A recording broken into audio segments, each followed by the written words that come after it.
우리는 지난 시간에 성령의 부으심에 관하여 살펴보았습니다. 우리는 우리가 하나님의 아들들임을 확신할 수 있는 몇 가지 근거들을 살펴보고 있습니다. 첫 번째 단계는 14절에 나온 것처럼 우리가 성령으로 인도함을 받는 것입니다. 두 번째 단계는 15절에 나온 것처럼 우리가 무서워하는 종의 영에 관해서 알고 아빠, 아버지라 부르짖게 하는 양자의 영을 받는 것입니다. 마지막 단계는 16절입니다. 이것은 성경에서 발견되는 그리스도인의 체험에 관한 진술 중에서 가장 영광스러운 진술 가운데 하나입니다. 그리스도인의 삶의 기쁨과 행복에 있어서 그리고 위대한 구원을 누린다는 입장에 있어서 이보다 더 중요한 것은 없습니다. 오늘 우리는 구원의 절대적인 확신에 관하여 공부하겠습니다. 네, 구원의 절대적인 확신에 관해서 우리가 지난 시간에 잠깐 살펴봤습니다. 구원의 절대적인 확신에 관한 교리에 있어서 교단 간에 많은 차이가 있다 그랬습니다. 로마 교회에는 구원의 확신 교리를 부정한다 그랬습니다. 그래서 로마 교회는 살았을 때든 죽었을 때든 사람은 구원의 확신을 가질 수 없다고 가르칩니다. 그래서 살았을 때도 교인들을 교회와 사제의 그 권위 아래 두게 해서 거의 종로로 시키는데 죽어서도 성도들은 거의 대부분 연옥으로 가게 된다고 가르치기 때문에 연옥에서 해방되려면 교회의 기도와 성도들의 기도와 그리고 사제들의 기도와 또 성인들의 중보 기도가 있어야만 연옥에서 탈출할 수 있다고 가르치기 때문에 로마 교회는 성교인들을 살았을 때든 죽었을 때든 계속해서 교회와 사제들의 그 손 아래 묶어두고 있습니다. 그래서 교인들에게 종의 마인드를 심어주죠. 노예의 마인드를 심어줍니다. 그 점에 있어서 바르트주의도 크게 다르지 않은데 이 바르트주의는 루터란이에요. 루터교입니다. 독일을 위시한 네덜란드나 스위스 이런 몇몇을 제외하고는 그리고 독일 일부 몇몇을 제외하고는 대부분 북유럽 국가들은 루터란이 많아요. 루터교가. 바르트주의도 구원의 확신 교리를 부정합니다. 그래서 구원의 확신을 가질 수 없다고 가르치죠. 그래서 구원의 확신을 가질 수 없다고 가르치는 그런 교훈은 전적으로 성경적이지 않은 교훈임을 알아야 됩니다. 이 로마서 8장 16절은 구원의 확신 교리를 가르칠 뿐만 아니라 구원의 절대적인 확신이 가능하다고 가르치고 있습니다. 성령이 친히 우리 영으로 더불어 우리가 하나님의 자녀인 것을 증거하시나니 성령의 직접적이고도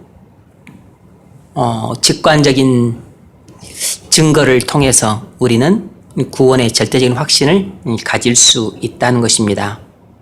이런 일들은 교회에 붕이 일어났을 때 자주 일어났습니다. 성령이 교회에 부어지게 되면 성령 부음을 받은 사람들은 이전에도 구원의 확신을 성령의 부음을 받은 사람들은 이전과는 확연하게 다른 구원의 절대적인 확신을 갖게 됩니다. 그래서 아주 놀라운 삶의 변화가 뒤따르게 돼요. 그래서 이런 체험 뒤에 이제 자신의 과거를 돌아볼 때 내가 과거에 정말로 그리스도인이 맞았나? 이런 의구심이 들 정도로 확연한 변화를 보이는 경우들이 많았습니다. 그러니까 이전에도 자기가 그리스도인이라고 하는 확신이 어느 정도는 있었는데 이 성령의 부으심을 받고 나서 구원의 절대적인 확신이 주어지게 될 뿐만 아니라 또 심령의 온전한 변화와 함께 삶에 아주 뚜렷하고 또 엄청난 변화가 수반되는 것을 보고서 자기 자신도 놀라고 충격을 받으면서 이전에 자기 자신의 그 신앙에 대해서 이제 다시 돌아보게 되는 거죠. 그래서 이 로마서 8장 16절에 이러한 구원의 절대적인 확신은 성령의 부으심의 결과라고 보는 게 옳습니다. 이제 이것이 마틴 로이스 순수 목사님의 견해예요. 저도 여기에 동의를 하고 여기까지는 우리가 동의를 할 수 있습니다. 충분히. 그리고 이런 성경 구절들을 해석할 때는 어떻게 해석하는 게 좋은가? 이제 성경 본문 해석 원리에 관한 문제를 지난 시간에 다루었습니다. 특별히 두 가지를 간단히 말씀드렸어요. 성경은 성경으로 해석해야 된다. 이것이 성경 해석의 가장 기본적인 원칙이죠. 성경은 성경으로 해석해야 된다. 그래서 이 구절과 동일한 의미나 비슷한 의미를 띠고 있는 다른 성경 구절들과 비교를 해서 이 구절의 의미를 이렇게 살펴보는 거죠. 그래서 우리가 다른 성경 구절들을 많이 좀 살펴봤죠. 그리고 두 번째는 성경 본문을 교회사에 비춰봐야 한다는 것입니다. 교회사에. 대부분 성경을 읽는 사람들이 보편적으로 범하는 가장 큰 실수는 자신의 이해와 경험의 수준에 비추어서 성경 본문을 해석함으로 본인이 다 재단을 해버리는 것입니다. 이것은 이런 뜻일 리가 없어. 이것은 저런 뜻이 아니야. 근데 이것은 그렇게 되면 이제 소견에 오른 대로 성경을 해석해서 성경을 자기 멋대로 해석하는 오류를 범하게 돼요. 그래서 기독교의 중요한 그 교리들을 왜곡시켜 이해를 하게 됩니다. 그러면 이제 그렇게 신앙의 집을 짓는 사람들은 신앙의 집이 계집처럼 좁아 터지거나 아니면 소나무처럼 아주 비틀어지고 왜곡된 집을 짓거나 아니면 그분의 집처럼 그냥 얼기설기 그렇게 조잡하게 집을 짓거나 그런 식으로 믿음의 집을 짓게 되는 것입니다. 그러므로 올바른 성경 해석이 대단히 중요하죠. 그래서 이런 성경 구절들을 해석할 때는 무엇의 도움을 받아야 되는가?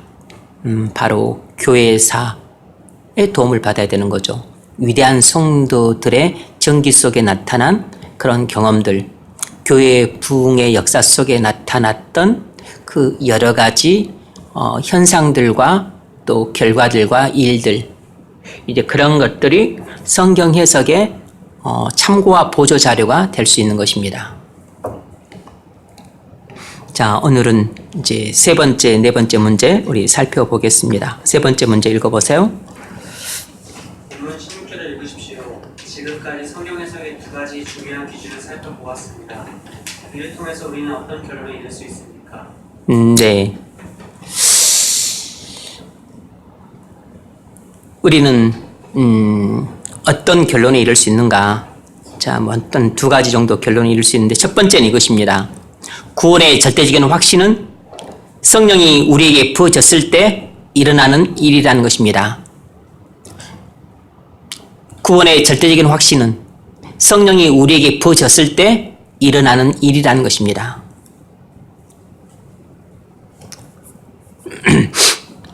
그러니까 구원의 절대적인 확신은 아무 때나 일어나는 게 아니고 성령이 우리에게 부어졌을 때 일어나는 일이라는 거죠.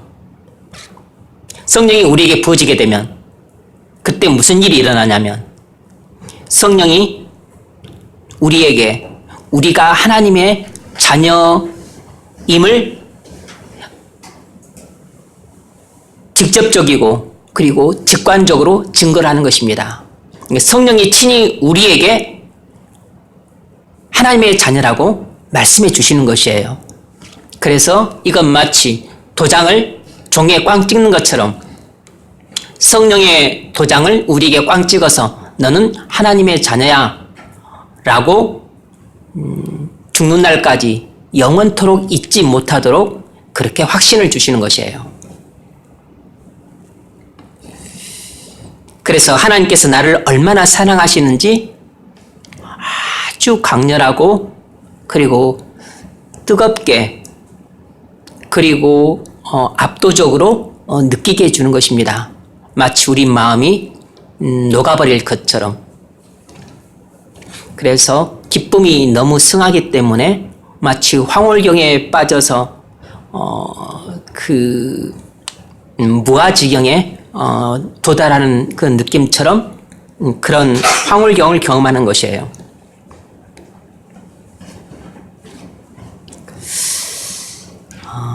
15절에 양자의 영이 나오죠. 이 15절의 양자의 영은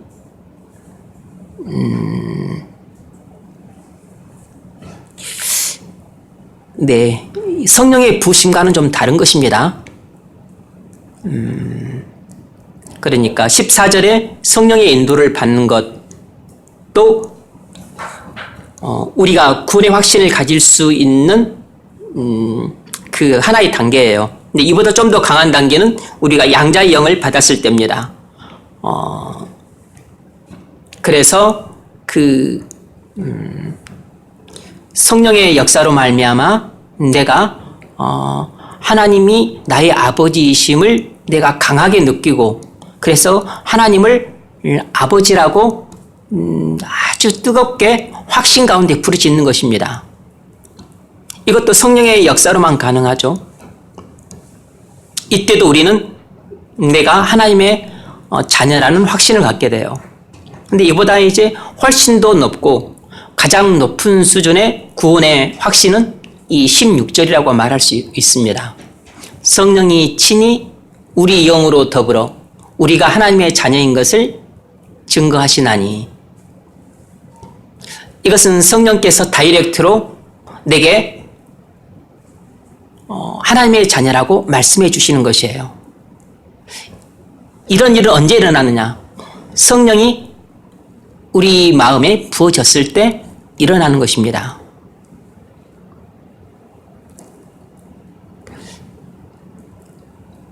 그래서 15절과 16절은 좀 다르다는 것을 이해할 필요가 있습니다. 로이존스 목사님은 이 단계를 좀 철저하게 구분을 하고 계세요.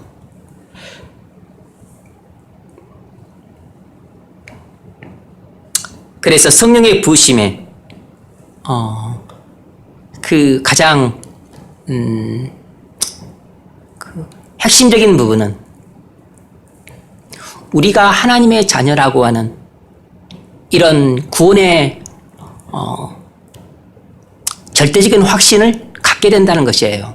성령이 우리에게 부어지게 되면 내가 하나님의 자녀라고 하는 이런 구원의 절대적인 확신으로 충만하게 된다는 것입니다. 그러면 그것으로 끝나느냐? 아니죠. 이런 성령의 강력한 역사로 말미암는 체험이 있을 때 이제 그 부수적인 효과가 나타나는 거죠. 우리의 심령에 엄청난 변화가 찾아와요. 아주 우리의 심령이 새롭게 되는 변화, 거룩해지는 변화가 나타납니다. 심령의 변화가. 심령이 그렇게 거룩해지는 변화가 나타나는 거죠. 예전에는 우리 심령이 연약해 빠져가지고 그냥 죄를 바라보면 너무 좋아가지고 그냥 계속 쳐다보고 그걸 깔짝대고 그리고 또 앉혀봐도 다시 쳐다보고 그렇게 죄를 사모하는 심령이고 악을 끊지 못해서 연연해하는 그런 심령이 거룩한 심령으로 변화되는 것이에요. 심령에 이런 놀라운 새로운 변화가 나타나니까 당연히 삶에 거룩한 변화가 나타나는 거죠. 삶의 거룩한 변화가 뚜렷하게 나타나게 되는 것입니다. 이것이 성령이 우리에게 부어졌을 때 나타나는 그 외적인 변화예요.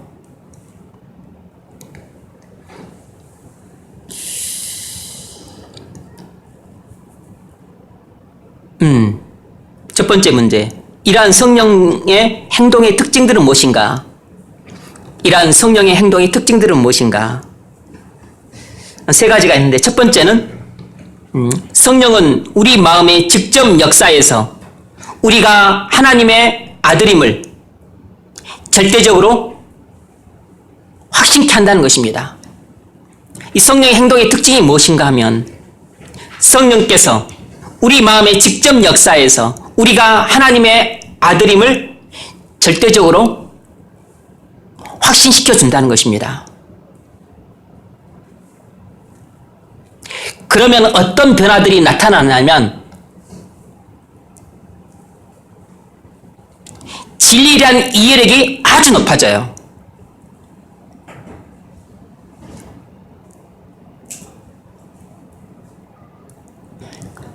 영안이 열리는 것입니다.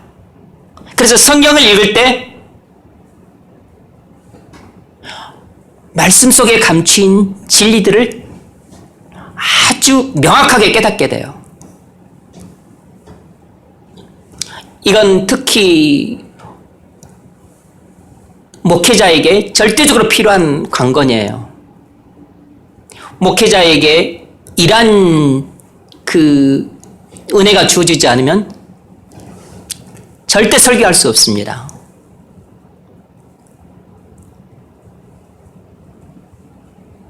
설교할 때마다 본문이 열리지 않아가지고 쩔쩔매는 그 경우들이 그러니까 이제 그냥 그런 사람들이 있다면 그건 영안이 열리지 않았기 때문에 그런 것이에요.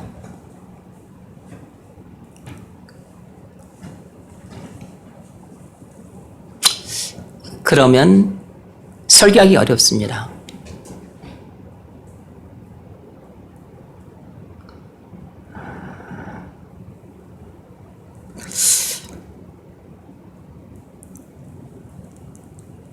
영안이 열려야 돼요. 그래야만 말씀을 이렇게 읽기만 해도 진리가 깨달아지고 말씀을 묵상하면 또 진리가 선명하게 이렇게 뚜렷이 부각이 되고 그래서 그 속에서 하나님 말씀이 그냥 이렇게 강물처럼 흘러 넘치듯이 나와야 돼요.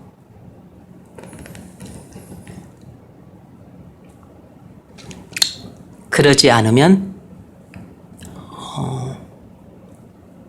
설교를 준비하는 것이 엄청나게 고되고 힘든 작업이 됩니다. 기름 짜듯이 짜내도 안 나오는 것이에요. 기름도 짜내면 그 한계가 있죠. 깨로 아무리 짜도 이렇게 일정 부분 좀 기름 나오고 마는 거죠. 안 나오는 것입니다.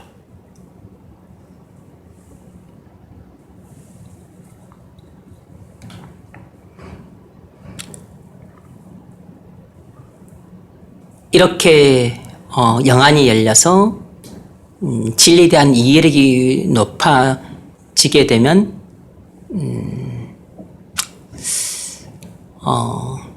성화가 촉진이 돼요. 성화가. 이제 이것은 뭐 사실상 뭐 어떤 논리적인 지금 순서를 말을 하는 것이지만 이것은 좀 뭐 시간적인 순서도 약간 있겠죠. 근데 일단 심령의 변화가 나타나니까 성화도 자동적으로 수반이 되는 거죠. 심령의 변화가 나타나니까 의지의 변화가 나타나지 않을 수 없는 것이고, 그러니까 당연히 그 거룩한 삶의 변화로 나타나는 거죠. 성령의 부으심을 받는다는 것 자체가 성화는 아니에요. 성령의 부으심을 받는 것은 그냥 부으심을 받는 행위일 뿐입니다. 성령의 부으심을 받음으로 인해서 그 결과 성화가 나타나는 것이에요. 성령의 부음을 받는 것은 성화가 아니에요. 성화 자체는 아니라고. 부음을 받은 결과 성화가 나타나는 것일 뿐입니다. 성화가 촉진되는 거죠. 그래서 전에 알지 못하던 방식으로 하나님께서 나를 사랑하신다는 것을 깨닫게 돼요. 그래서 하나님의 사랑이 내 가슴 속에 물붓듯이 부어지게 됩니다. 그러니까 내 가슴이 하나님의 사랑으로 불타오르게 돼요. 하나님의 사랑으로 충만하게 됩니다.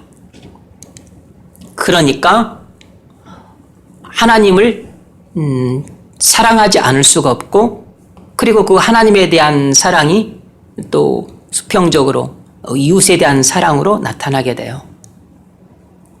그래서 하나님과의 관계에 있어서도 비약적인 발전이 있게 되고, 그리고 또 사람들과의 관계에 있어서도 아주 비약적인 성장이 있게 돼요. 그래서 우리가 성령의 부으심을 받기를 사모하는 겁니다. 그래서 교회에 성령이 부어져서 부흥이 일어나기를 간구하는 것이에요. 이것을 믿고 확신하는 사람들은 이것을 사모하고 그래서 간구하는 거죠. 근데 이것을 확신하지 않는 사람들은 당연히 별로 사모하지도 않고, 사모하지 않으니까 간구하지도 않죠. 자기가 사모하지도 않는 것을 간구하는 사람이 있어요? 자기가 사모하는 것을 간구를 하는 거죠.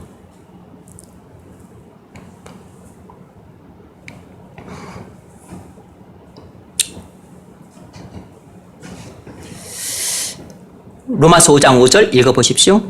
소망이 우리를 부끄럽게 하지 아니함은 우리에게 성령으로 말미암아 하나님의 사랑이 우리 마음에 동반되니. 아멘.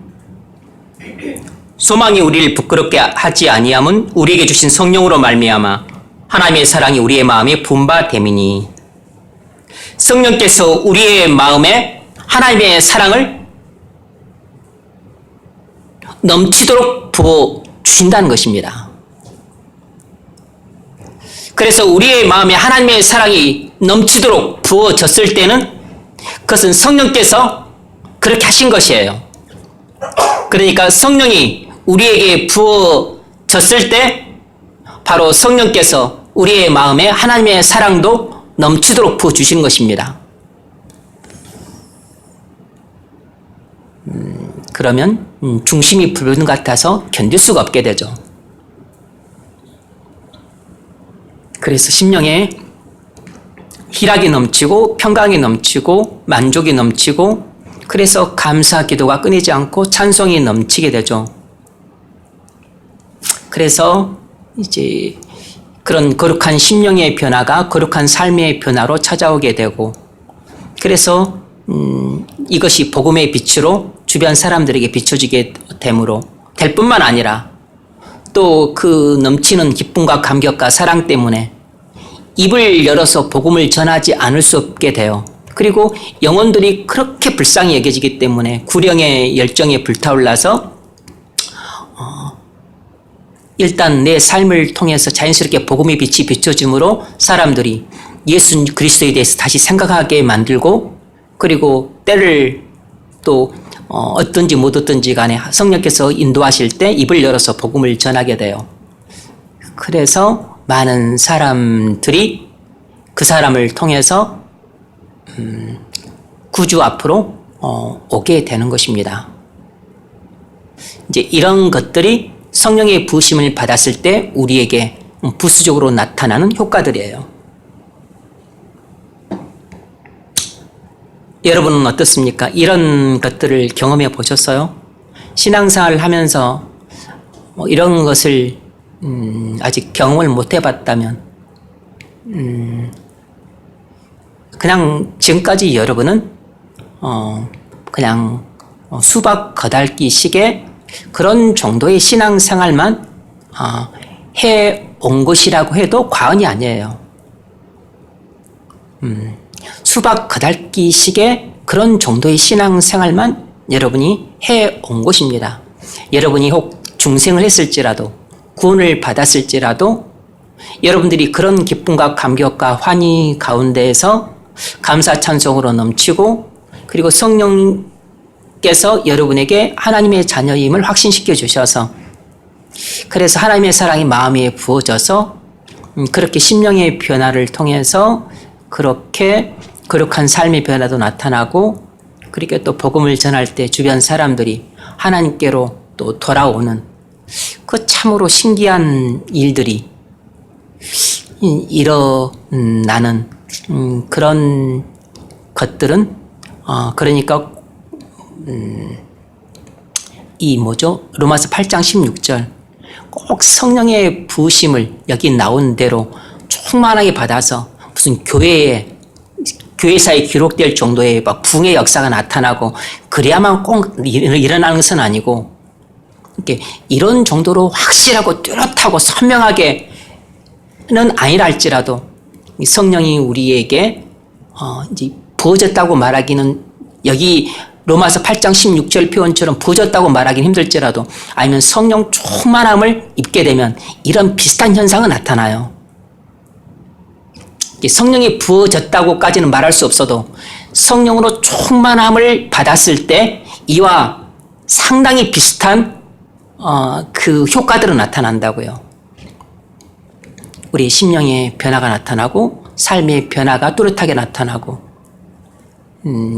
그래서 우리의 삶을 통해 복음의 빛도 비춰지고, 그리고 하나님의 사랑이 차고 넘치니까, 그리고 영혼이 불쌍히 여겨지니까 하나님과 관계도 올바르고 사람들과 관계도 다 올바르게 정리가 되면서 영혼이 불쌍하게 보여지니까 구령의 열정이 불타오르게 되죠. 내가 그러려고 그런 게 아니고 그냥 성령께서 나를 그렇게 몰고 가시는 거죠. 그래서 저를 위해서 기도하고, 그래서 또 눈물을 흘리고, 그렇게 해서 복음을 전해줘서 사람들이 그냥 내 그 힘과 능력과는 상관없이 그냥 구주 앞으로 오는데, 나를 통해서 오는 거죠. 그런 일들이 일어나는데, 이런 일은 그냥 성령으로 좀 충만하게 되었을 때도 일어난다고. 그러니까 꼭 성령이 부어지는 아주 특별한 역사가 나타나야만 일어나는 건 아니고, 이때는 아주 강하고 확실하고 선명하게 나타나겠죠. 그런데 그러지 않아도 성령 충만함을만 받아도 이런 비슷한 일들이 좀 이보다는 약하게 나타납니다. 이보다는 약하게. 그런데 정말로 성령이 부어져가지고 하나님의 사랑으로 마음이 녹아지고 엎드려져 죽은 자처럼 돼버리고 나는 완전히 죽고 예수로 이렇게 살아나는 그런 심령이 되면은, 이것은 하늘과 땅이 구분되는 것처럼 선명한 변화가 나타나므로 그냥 단시간에 온 가족을 다 복음화시켜버려요. 단시간에 직장을 다 복음화시켜버리는 엄청난 능력들이 나타납니다. 근데 그런 일들도 오늘날 실제로 종종 일어나요.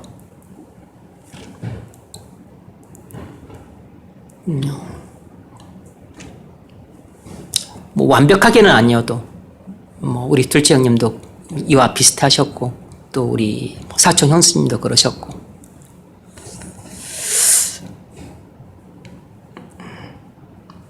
그런데 아직까지 여러분이 신앙생활을 20년, 30년씩 하면서도 그런 것에 대해서 아직도 문외한이다.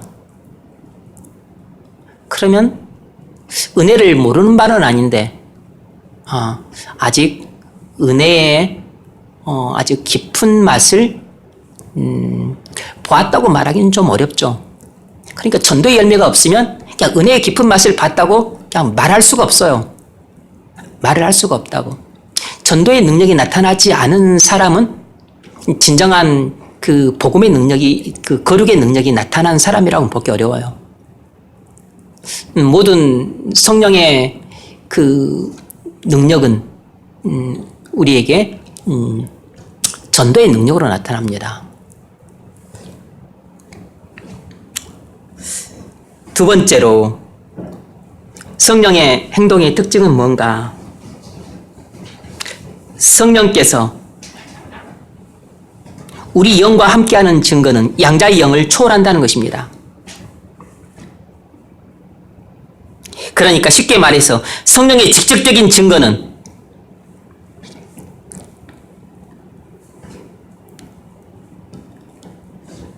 성령께서 우리에게 양자의 영을 주시는 것보다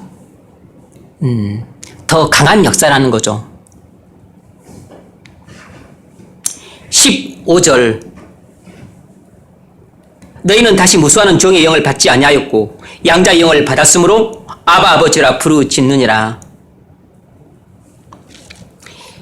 성령께서 역사에서 우리가 양자의 영을 받게 되면 우리는 기뻤을 때도 하나님 아버지를 부르고 찬송을 하게 되지만 말할 수 없는 고통과 환난 속에 빠졌을 때에도 낙심과 절망 속에서 하나님을 떠나는 것이 아니고 그 말할 수 없는 그 깊은 고난 속에서도 하나님에 대한 신뢰가 더 깊어져서 하나님을 아버지라고 부르면서 하나님한테 더 밀착을 하게 돼요. 이런 역사는 성령께서 하지 않으시면 불가능한 일입니다. 그래서 성령께서 우리에게 양자의 영을 부어주시면 그때 우리는 하나님을 사랑한다고 고백을 하게 돼요. 하나님을 사랑한다고 내가 고백을 하게 된다고. 그런데 16절은 달라요. 이때는 성령이 친히 우리 영으로 더불어 우리가 하나님의 자녀인 것을 증거하신다 그랬는데 이것은 성령께서 내게 역사해서 하나님께서 나를 사랑하신다고 내게 대고 말해 주신 겁니다. 이것이 훨씬 더 강력한 역사예요. 내가 하나님을 사랑한다고 하는 것도 아주 진실하고도 은혜로운 그 체험이지만 근데 이거보다 훨씬 더 그 강력하고 그리고 엄청난 체험은 성령의 역사를 통해서 하나님께서 나를 사랑하신다고 내게 대고 말씀해 주신 것입니다. 그래서 내 가슴에 하나님의 사랑이 부어지기 때문에 하나님이 나를 사랑하신다는 것을 내 귀에 대고 말씀해 주실 뿐만 아니라 내 가슴이 뜨거워서 터질 것 같이 그렇게 하나님의 사랑이 뜨겁게 불로써 임하게 되는 것을 또 느끼기도 해요. 그러니까 하나님의 사랑을 온몸으로 체험하는 것입니다. 그러니까 16절이 15절보다 훨씬 더 강력한 체험이에요. 그런데 이것은 아주 개인적이고 은밀한 체험입니다.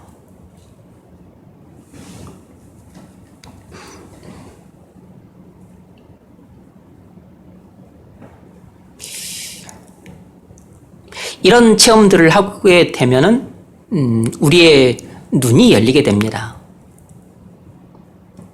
그래서 우리의 신앙생활에 큰 전환점이 돼요. 당연히 이제 우리 자신의 변화도 나타날 뿐만 아니라 우리 자신의 변화가 나타나니까 또 우리를 통해서 다른 사람들도 변화가 되는 겁니다.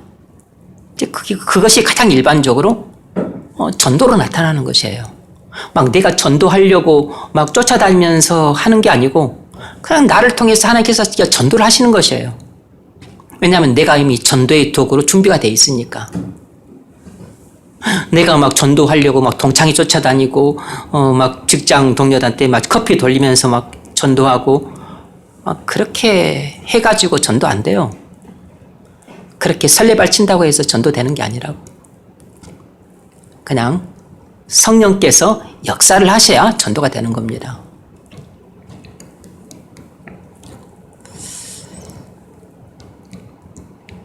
만일 여러분에게 성령이 부어졌다면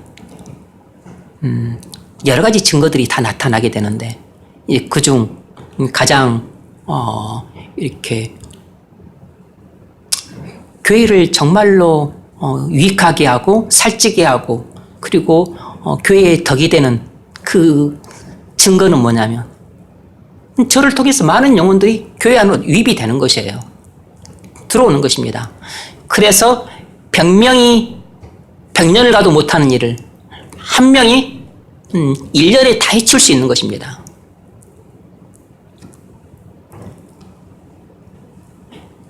(100명이) 100년을 가도 못할 일을 한 명이 1년에 다 해칠 수 있어요. 그래서 사람이 하는 전도와 성령께서 하시는 전도가 다른 것입니다.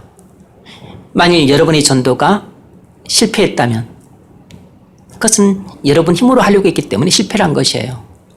여러분은 아직 전도할 만한 그런 믿음의 준비도 안 되었는데 하려고 나름대로 노력은 해보고 애는 썼는데 열매가 없는 거죠. 전도는 내가 하는 게 아니고 성령께서 하시는 것이에요. 그러니까 교회를 오랫동안 다녀도 우리는 아직도 전도의 원리가 무엇인지를 잘 몰라요. 목사도 모르니 뭐 장로님들이 뭘 알겠어요. 무슨 집사님 권사님들이 뭘 알겠냐고. 전도의 원리를 하나도 몰라요. 전도를 다 자기가 하려고 그래. 아니 내가 해가지고 되는 일이 뭐가 있어요.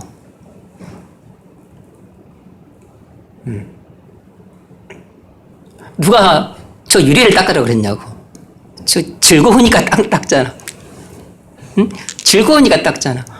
성령께서 마음을 즐겁게 해주셔야 나가서 사람도 만나고 또 말을 할 때 성령께서 역사를 하시죠. 마음을 감동시키시고 상대방 마음의 문을 열어주시죠. 그래서 원래 교회 갈 마음도 없었는데 갑자기 교회 갈 마음이 생기게 만드는 것입니다.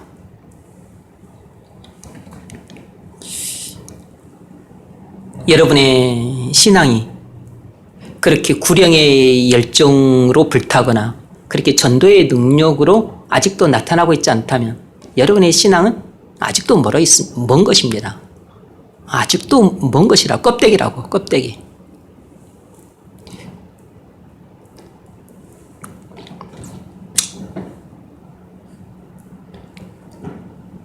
그래서 우리가 이렇게 성령의 부음을 받을 필요가 있는 겁니다. 성령의 부으심을 우리 모두가 다 충만히 받아야 돼요. 그래야만 성령 하나님께서 가장 기뻐하시는 사람이 될 수 있어요. 뭐냐면 나는 죽고 내 안에서 성령께서 일을 하시는 것입니다. 그래서 주님께 충성하는 것도, 교회를 섬기는 것도, 그리고 직장에서 일하고 직장 동료들을 섬기는 것도.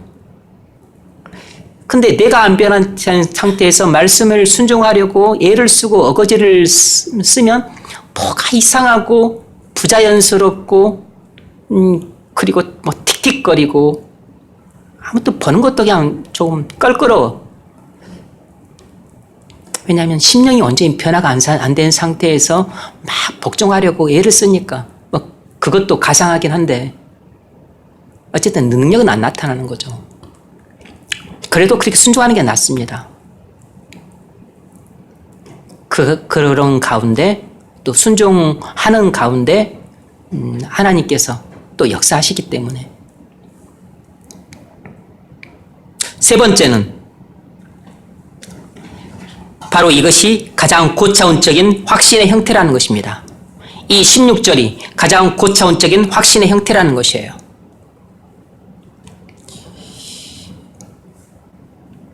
마틴 로전스 목사님과 로버트 할데인의 견해에 의하면 이것을 능가하는 것은 없다는 것입니다. 구원의 확신의 정점이라는 것이에요. 뭐 그렇게 이해를 해도 무방합니다.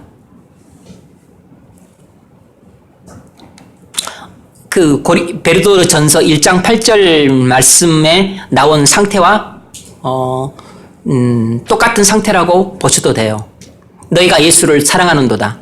이제도 보지 못하나 믿고 말할 수 없는 영광스러운 즐거움으로 기뻐하니 믿음의 결국 영혼의 구원을 받음이라.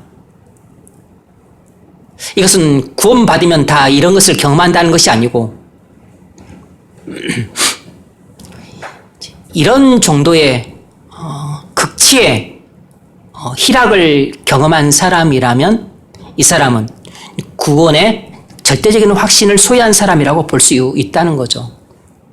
말할 수 없는 영광스러운 즐거움으로 기뻐한다. 그러니까 이것은 그리스도인이 그리스도 안에서 경험할 수 있는 최고의 기쁨이에요.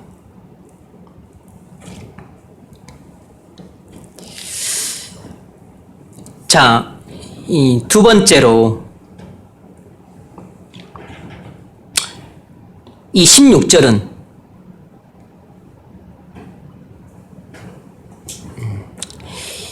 시금석을 우리 삶에 적용시켜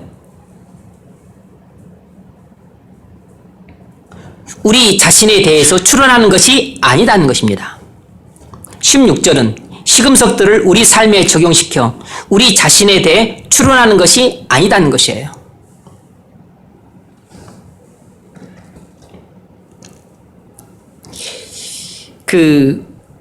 거기에 제가 써놨나요? 첫 번째 단계의 확신, 두 번째 단계의 확신, 안 써놨습니까? 네. 이제 이렇게 말을 치자면 확신의 단계를 한 5가지로 나눌 수 있는데, 첫 번째 단계의 확신은, 단순히 하나님 말씀만을 믿는 것입니다. 단순히 하나님 말씀만을 믿는 것. 이것이 첫 번째 단계의 확신이에요. 두 번째 단계의 확신은 성경 말씀을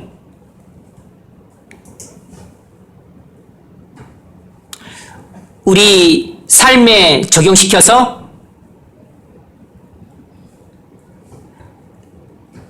우리가 하나님의 자녀인 것을 추론해내는 것입니다.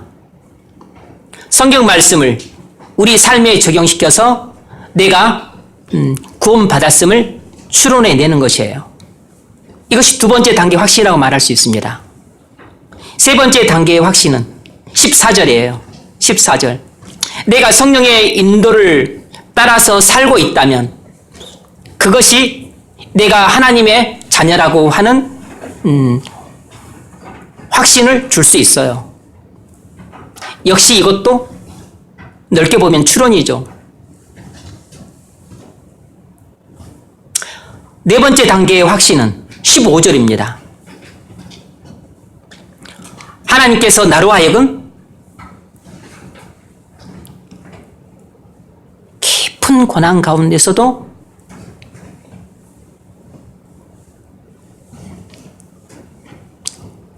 하나님 아버지를 부르짖게 하는 것입니다. 그래서 3번, 4번 연거푸 중첩되는 고난이 온다 할지라도 낙심하거나 좌절해서 포기하지 않고 오히려 더 하나님께 가까이 밀착되어서 하나님을 전적으로 신뢰함으로 하나님 아버지를 그렇게 간절히 부르짖게 하는 것, 그래서 하나님께서 이 모든 고난을 다 해결해 주실 것을 믿어 의심치 않는 것.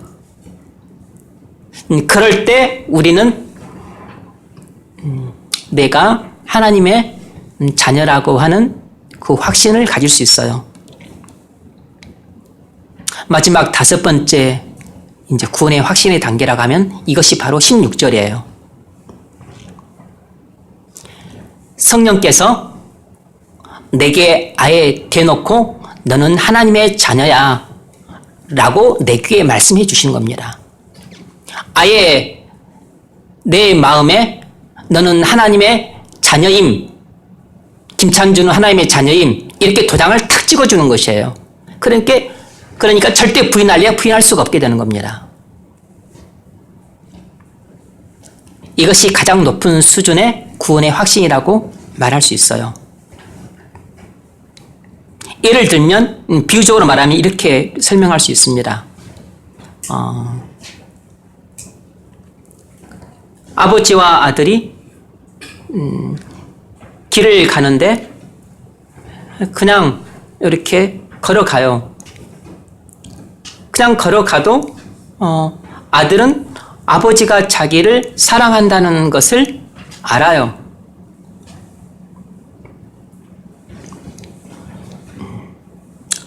그런데 아버지가 또 이렇게 만약 손을 잡아주고 또 극한 눈길로 쳐다보면 아버지가 나를 참 사랑하시는구나 하는 것을 더 확신할 수 있어요.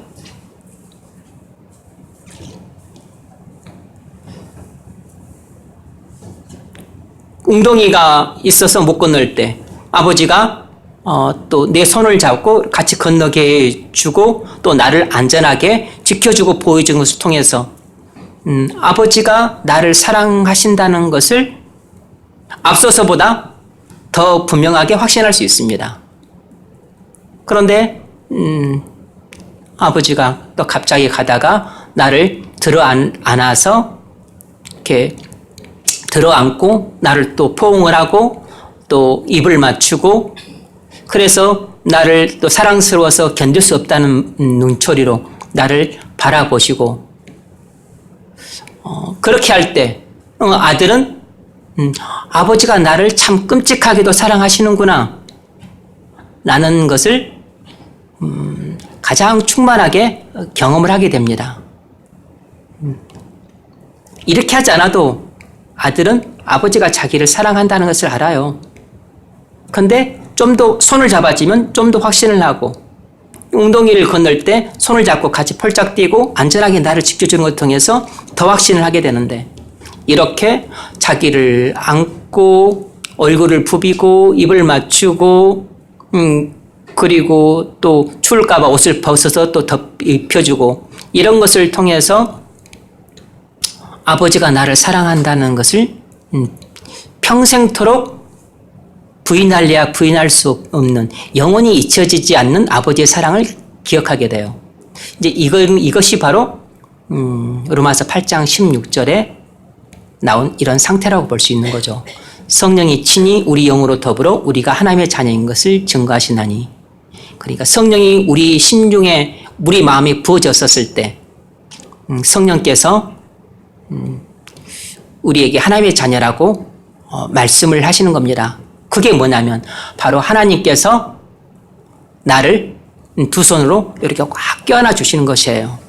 그래서 누구야 내가 너를 사랑한다. 이것을 말씀만이 아니고 가슴과 가슴으로 느낄 수 있게끔 하나님의 사랑이 내게 이렇게 부어지는 거죠. 그래서 하나님의 사랑이 내게 부어짐으로 그것이 충만하게 흘러 넘쳐서 내가 감격과 환희 속에 빠져드는 겁니다. 왜 이렇게 구구절절히 설명을 하느냐? 이런 신앙의 경지를 모르면 사모하지도 않고 그리고 간구하지도 않게 돼요. 그냥 이런 신앙의 경지가 있다는 것도 모르고 자기가 알고 있는 것이 신앙의 전부있냐?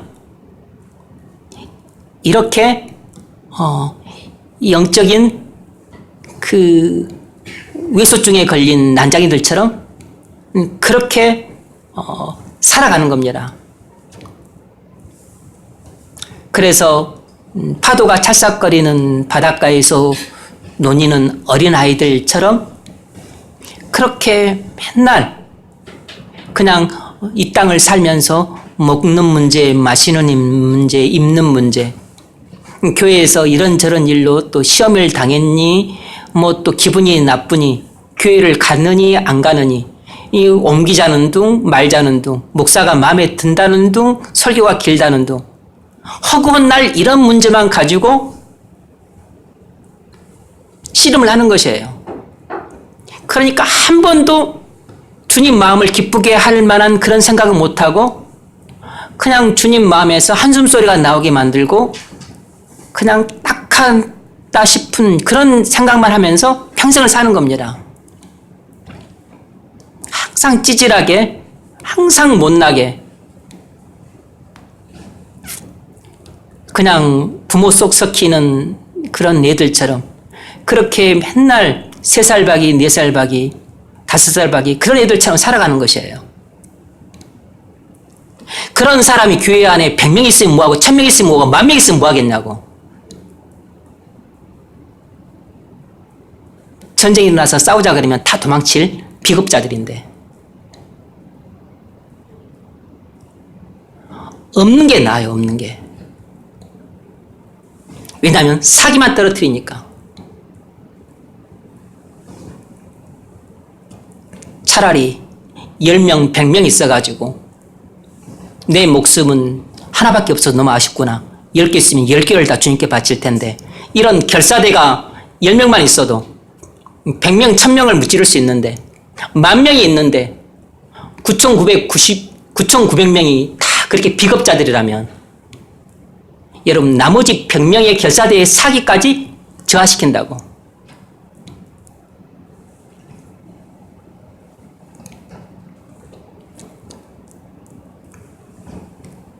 그래서 신앙의 경지는 이렇게 높은 경지도 있다는 것을 알아야 된다고.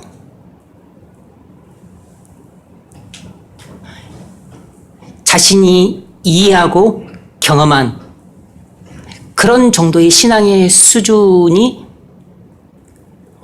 그리스도인의 정상적인 신앙의 수준이 아니라 지금 내가 갖고 있는 신앙의 수준은 비정상적인 수준이고 그건 아주 외소증에 걸린 난장이 같은 비정상적인 그 사람의 수준이고 아주 기형적인 오늘날 교회가 기형적인 교회이기 때문에 기형적인 교회가 낳은 기형적인 신앙인의 그 모습이라는 것을 알아야 돼요. 정상적인 신앙의 모습이 아니라고.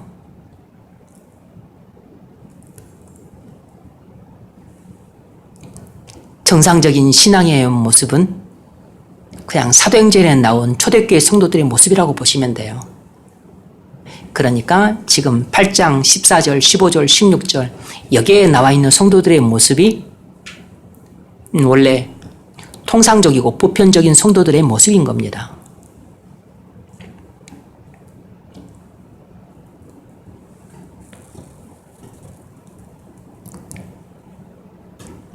그래서 내 신앙의 수준이 얼마나 낮고 저열하고 그리고 형편없고 그리고 볼품없는가를 알아야 돼요. 그래야만 기도를 할 때 내 자신에 대해서 한숨이 나오고 눈물이 나오고 안타깝고 나는 왜 이렇게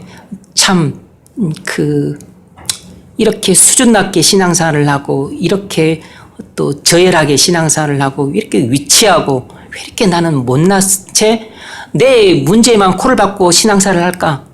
왜 나는 내 가정의 문제를 벗어나지 못할까? 왜 나는 맨날 이렇게 인간관계 때문에만 힘들어할까?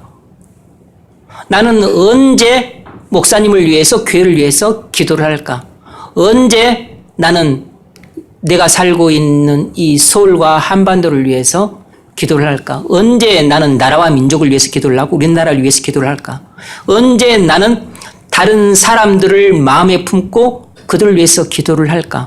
언제 나는 다른 나라, 그리고 다른 민족, 그들의 복음화를 위해서 기도를 할까? 언제 하겠어요? 언제? 어느 세월이 하겠냐고.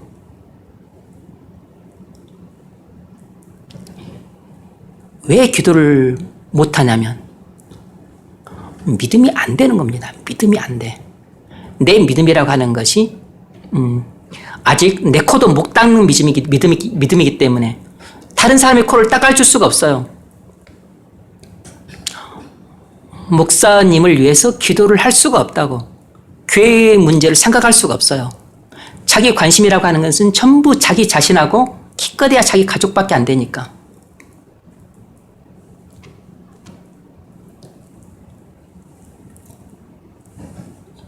이런 것이 영적인 외소증에 걸린 난장이들이라고, 난장이들.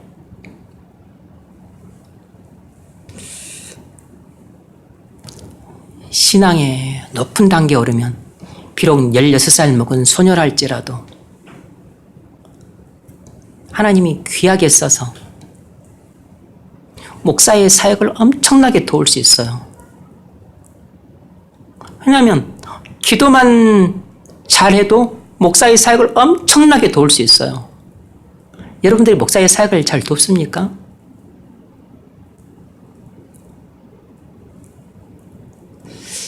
여러분들은 나름대로도 목사님 사역을 제가 잘 돕고 있는 것 같은데요. 그렇게 생각하고 있을지 모르지만 물론 여러분들이 잘 돕고 있죠.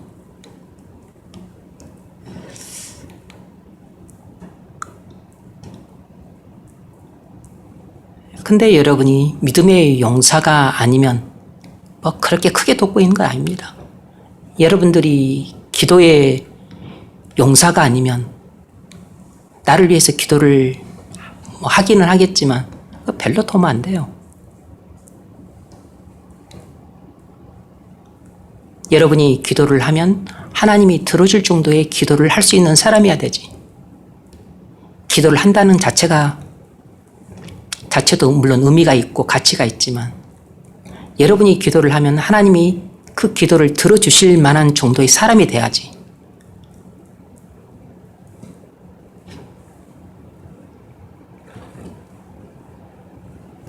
그런데 대부분 기도도 안 하잖아요. 그러니까 유명무실하다고.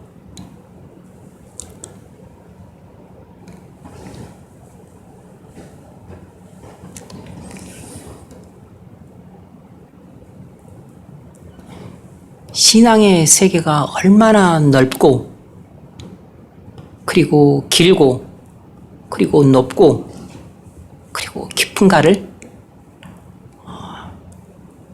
알아야 돼요. 그러지 않으면 거미집 같은 믿음의 집이라고 지어놓고 나서 거기서 안주를 하게 돼요. 그럼 누가 그러면 거미집에서 안주를 하죠? 거미나 안주를 하지, 거미나. 사람이 거기 안주를 하겠어요? 성도라면 사람이 거할 수 있는 집을 짓고 안주를 해야지. 그러니까 믿음의 성도가 아니라 믿음의 거미인 거예요. 거미 같은 집을 짓고 안주를 하고 있으니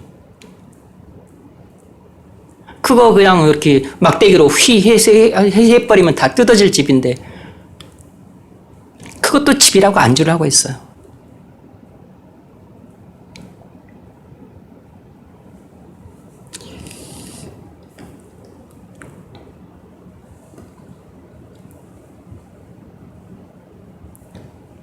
그래서 참으로 이렇게 아주 성령의 뜨거운 체험을 한 이런 은혜로운 간증들을 많이 들으면 우리 신앙생활에 유익합니다.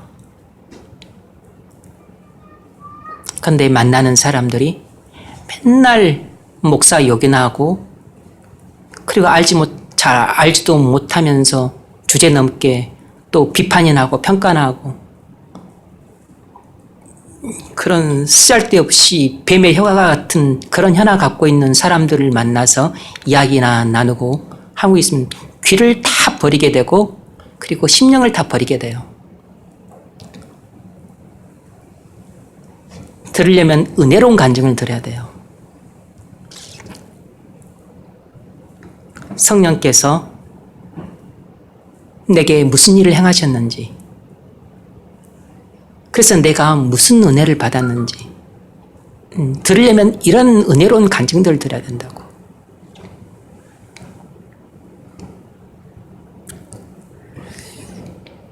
자, 첫 번째로 그렇다면 이런 사실은 다음에 어떤 결과들을 가져오는가?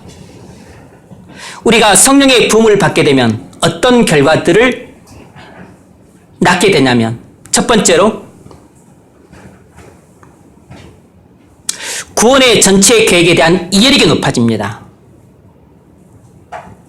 구원의 전체 계획에 대한 이해력이 높아져요. 다시 말하면 하나님의 행사에 대한 이해력이 높아진다고. 하나님이 행하시는 일들에 대한 이해력이 높아져요. 다시 말하면 영적인 시야가 넓어지고 영적인 안목이 길어져요.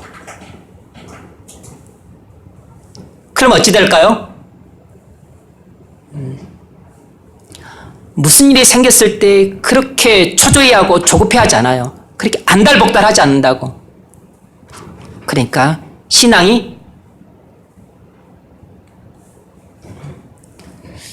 아주 깊어지고 무거워지게 됩니다. 그러니까 신앙이 경박하지 않다고. 조금 무슨 일만 생기면 기분 나빠하고 불쾌하고 언짢아하고, 그리고 사람도 고개 돌리고 안 쳐다보고, 예배 시간에도 고개 숙이고 있고, 교회를 떠날까 말까, 또 내 마음에 드는 곳은 어딘가 허구한 날 그짓거리하고 있어.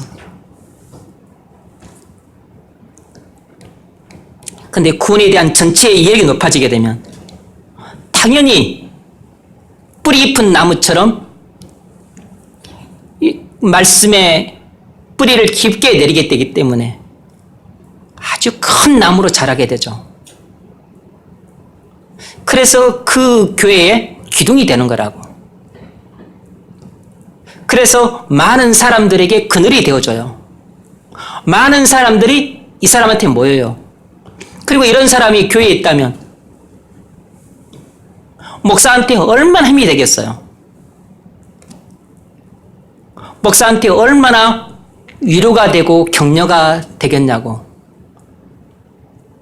목사가 크고 중요한 일들 이렇게 목회할 때 얼마나 맡기는 게 좋겠냐고. 자, 이걸 좀 잘 알았으면 하세요. 그러면 얼마나 능력 있게, 지혜 있게, 그리고 성실하게, 그리고 충성스럽게 일을 감당을 하겠냐고. 그러지 않고 신앙이 천박하거나 아주 세속적이거나 아주 강교하면, 맡기면 나중에 자기 명예 높이는 일로 활용할 계획만 하고 있어. 이거 가지고 자기 위상 높여서 자기 이익의 재료나 쓸 생각이나 하고 있고. 무슨 일을 맡기겠어, 무슨 일을. 목회에 동참시킬 수가 없어요. 동역자로 삼을 수가 없다고.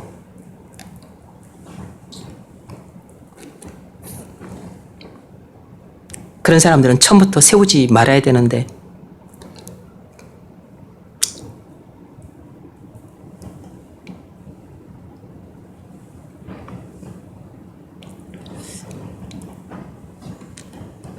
성령이 부어졌을 때 이런 일이 일어납니다. 어떤 성도의 고백이에요. 내가 성경을 읽고 있었을 때 육체를 갖고 있는 동안 불가능할 것이라고 생각했던 이 명확성과 광채를 가지고 나는 모든 것을 보는 것 같았다. 무슨 이야기냐면, 성경을 읽을 때 자기도 모르게 눈이 열려서 말씀 속에 감추인 진리가 보석처럼 깨달아진 것입니다. 찬란한 이 광채와 같이 진리가 깨달아지게 된 것이에요. 이런 일이 생시에도 가능한가? 10분 정도의 그 황홀경을 경험한 것입니다. 이건 영안 열렸을 때 일어난 일이에요.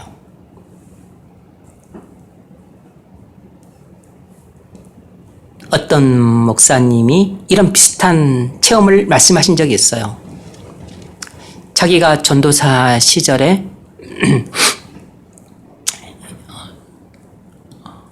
목회를 하는데 설교 준비하는 게 너무 많고 힘이 들어.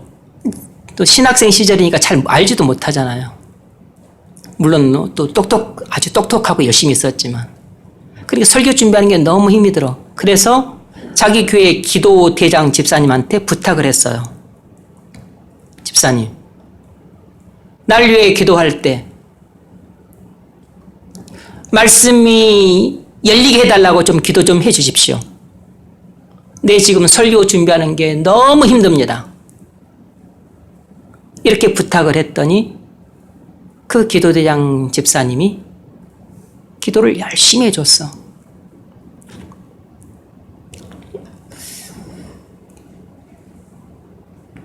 그랬더니 어느 날 이 전도사님이 성경을 읽는데 예전과는 전혀 다르게 말씀이 깨달아지더라는 것입니다. 진리가 선명하게 보이더라는 것이에요. 아, 하나님이 이 본문에서는 이 말씀을 하고 계시는구나. 이것이 깨달아지더라는 것이에요. 기적이 일어난 거죠. 영안이 열린 것이라고. 그 뒤부터는 말씀 준비하는 게 너무 수월해졌대.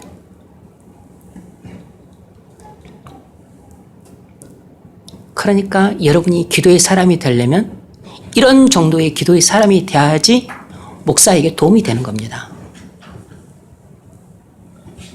목사가 믿고 먼 일을 맡길 만한 사람이고 목사가 힘들고 어려울 때 기도를 부탁해 할 수 있는 사람이라고. 여러분은 어떻습니까?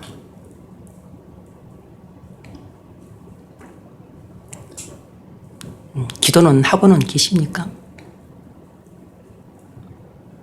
그냥 먹고 사느라 바빠서 직장 다니기 힘드세요?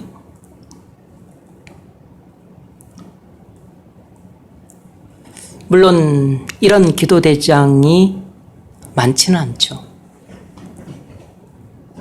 근데 이런 기도대장은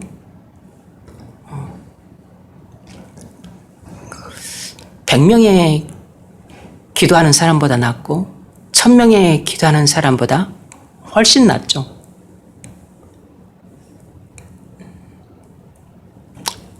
이런 기도대장이 교회 안에 이제 1명 있냐, 2명 있냐, 3명 있냐, 아니면 5명 있냐, 뭐 10명 있냐, 그것에 따라서 교회의 그 가치가 달라지는 거죠. 교회의 자산이 그러니까 100억이냐, 1000억이냐, 1조냐, 뭐 아니면 뭐 100조냐 그런 것처럼 교회의 자산이 매겨지는 것입니다. 이런 기도대장이 있느냐 없느냐에 따라서.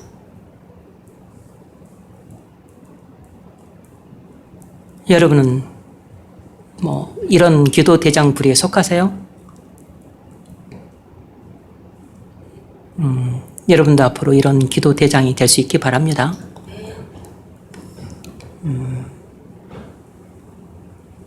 여러분이 이렇게 기도대장이 되어서 목사를 돕든지 아니면 전도대장이 돼가지고 많은 영혼들을 주님 앞으로 데려오든지 하다못해 아니면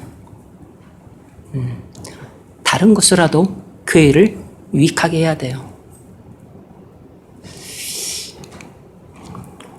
기도대장 한 사람은 하늘문을 열고도 닫기도 하기 때문에 목사만 돕는 게 아니고 교회만 돕는 게 아니고 주님께 충성할 수 있는 사람이에요. 그건 하나님 나라를 세우는 데 꼭 필요한 사람입니다.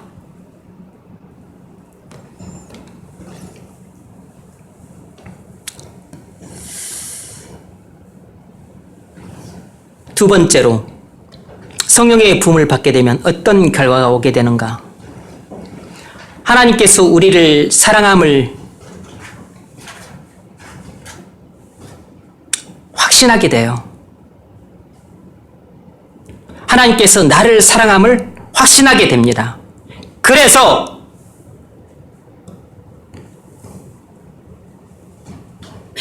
나도 하나님에 대한 사랑이 더 불릴 듯 일어나게 돼요. 하나님에 대한 사랑이 더 뜨거워지게 되고 강렬하게 되고 불타오르게 돼요.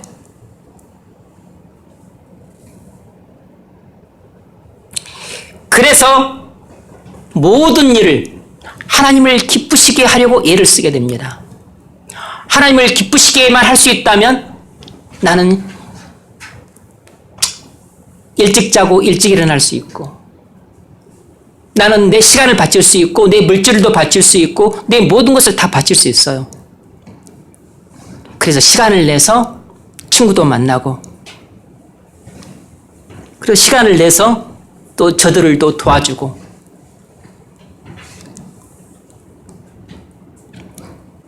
그리고 하나님을 사랑하기 때문에 죄를 짓지 않으려고 애를 쓰고, 그리고 하나님 말씀을 즐겁게 지키게 돼요.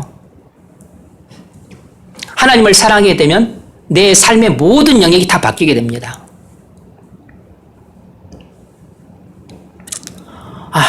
지금 내 신앙과는 너무나 거리가 멀다. 그냥 성경 공부를 할수록 낙심의 골짜기로 깊이 빠지는 것 같다.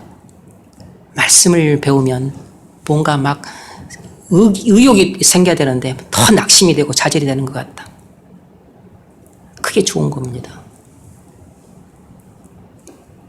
왜냐하면 자신의 참모습을 보게 된다는 것은 발가벗겨진 자신의 모습을 하나님의 율법의 거울 앞에서 본다는 거죠. 얼마나 자기가 더럽고 불결하고 지저분하고 악취가 풍기고 그리고 쓰리 같은 오물로 가득 차 있는지를 일찍 볼수록 큰 은혜인 겁니다.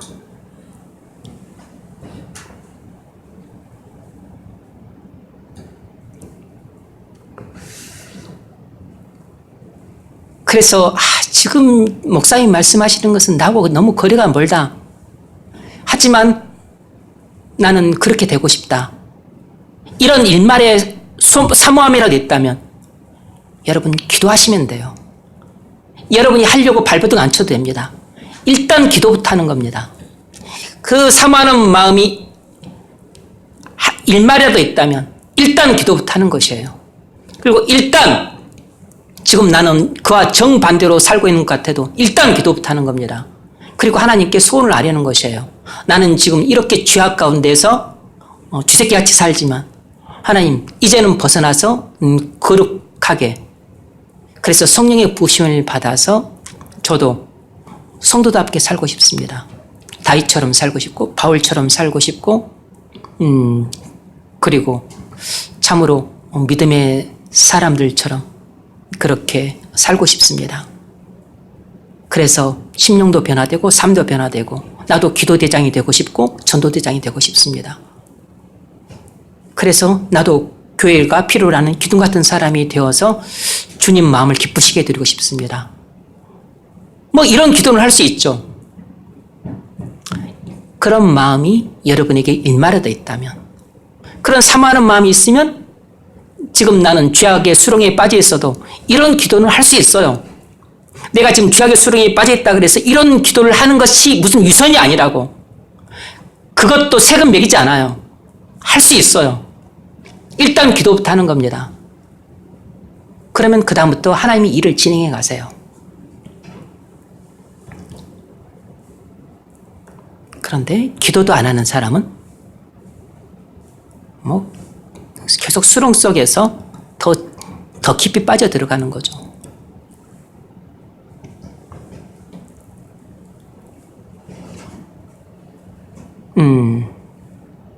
기도 이야기가 나왔으니까 한마디만 할까요? 지금 여러분이 기도할 수 있는 좋은 환경에 있음에도 불구하고 삶이 너무나 평탄하기 때문에 기도 없이도 잘 산다고 생각해서 기도 안 하고 사는 사람도 있죠. 하나님이 자꾸 저한테 이런 마음을 주세요. 그 사람들을 위해서는 정신 차리도록 하기 위해서 그 가정에 고난을 보내달라고 기도를 해라. 자꾸 이런 마음을 주세요. 저는 그렇게 기도할 수 있는 사람입니다. 저는 그렇게 기도해 버려요. 여러분을 위해서. 나중에 늙어서 고난 당한 것보다는 그래도 싱글일 때 고난 당하는 게 훨씬 낫죠. 젊었을 때 고난 당하는 게 낫겠죠. 지금 기도 안 하는 사람은 나중에 고난 왔었을 때 기도를 못 합니다. 왜냐하면 기도 훈련이 안 돼 있으니까. 지금 기도할 수 있는 아주 좋은 환경 속에 있는데 삶이 너무나 순조롭고 평탄하니까 기도할 생각을 안 하죠.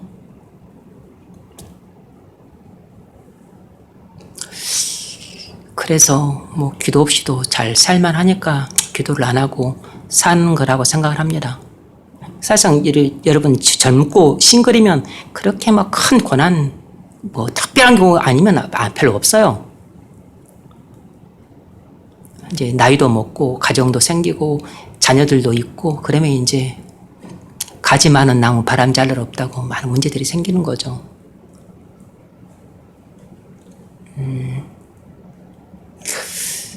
뭐 제가 이제 그렇게 기도를 지금 할까 말까 생각 중인데 뭐 기도 안 하더라도 하나님께서 또 다 온전한 계획을 갖고 계시기 때문에 여러분을 사랑하시면 말로 해서 기도 안 하는 사람은 하나님께서 고난을 보내서 기도를 하게 하실 겁니다.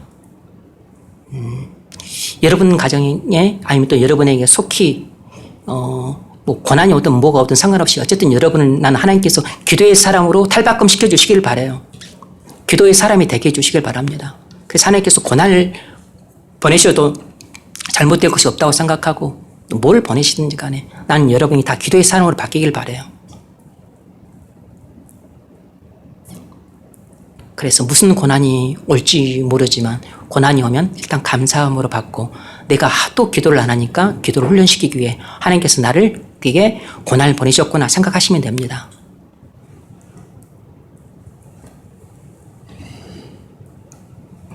저는 뭐 그렇게 큰 교회에 막 부러워하거나 300명 되는 교회 저 예배당도 크고 저런 교회 갖고 싶다. 별로 그런 생각 없어요. 별로 부러워하지도 않고 그런 목사님 하나도 부럽지 않았어요. 근데 부러운 게 있다면 막 저런 기도 대장 집사님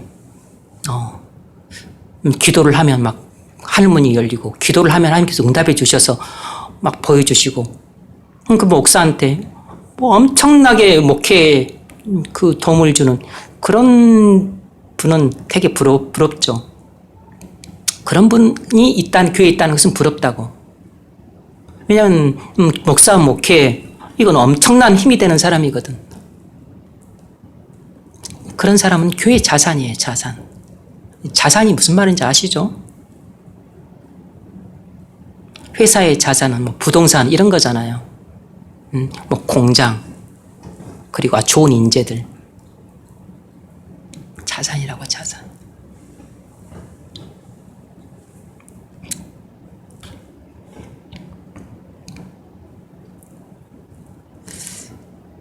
만약 그런 사람이 교회를 떠나가거나 그러면 목사가 근심이 되죠.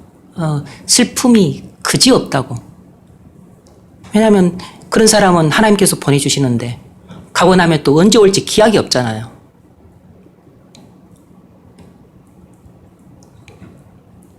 그래서 저는 여러분이 기도의 동역자가 되기를 바라고 기도의 용사를 하나님께서 보내주시기를 바라고 물론 기도의 대장부를 하나님께서 우리 교회에서 배출해 주시기를 구해요. 그런데 아직까지도 소식이 없는 것 같아. 아직까지도.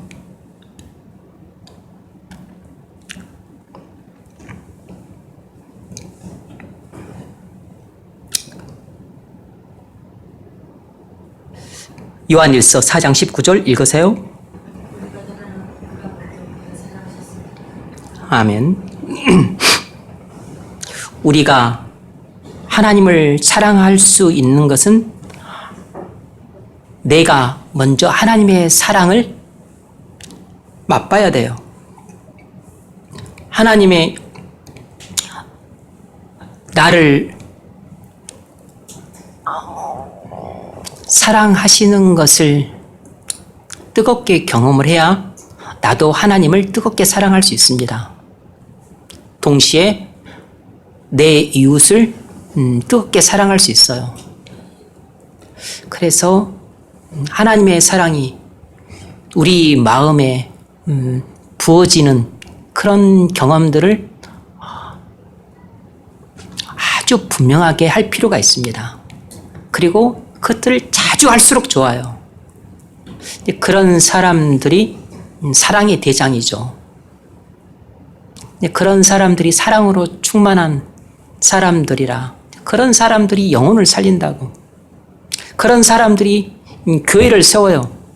그런 사람들이 목사의 눈에 얼마나 귀하게 보이는지 몰라요. 그런 사람들이 또 시험 든 사람들도 챙기고 또 이 약해서 넘어진 실족한 사람도 챙겨주고 그리고 새신자가 올 때 따뜻하게 영접하고 누구는 또 새신자가 왔었을 때 아이고 그냥 쳐다보는 것만으로도 실족하게 만들고 말 한마디로도 넘어지게 만들고 그 쌀쌀맞은 태도로도 그냥 마음은 다쳐서 돌아가게 만드는데 어떤 사람은 새신자가 왔었을 때 그렇게 그냥 마음 편하게 해주고 잘 섬기고 영접해주고 그리고 필요한 것들 알아서 챙겨주고 목사는 마음에 안 들지만 이 사람은 마음에 들어. 그러니까 목사 보고서는 나오고 싶지 않은데 이 사람 보고서는 안 나오기 미안하니까 다음 주에 나오고 뭐 그런 사람이 진짜 목사 목회를 도와주는 사람인 거죠. 네. 얼굴은 돌덩이처럼 굳어 있고 머리는 갖고 있지만 아무 생각 없이 그냥 사람 대하고 그러면 목사가 뭐 이제 말은 못하죠.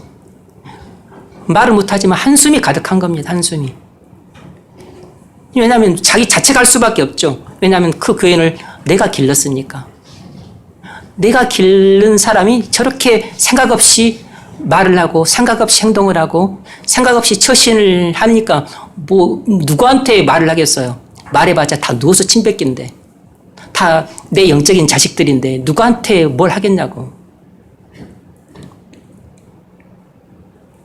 여러분들이 외부에서 사람이 오면 어떻게 대하는가를 생각을 해보세요. 여러분들 하는 모습을 보면 막 한숨이 끊임없이 나와요. 한숨이. 대학을 갈 정도의 머리는 갖고 있는 것 같은데 왜 생각하는 사고력은 저렇게 없는지 아무런 생각이 없어. 그냥 평상시 자기 하던 대로 해. 그건 당연하죠. 평상시 하던 대로 해야지.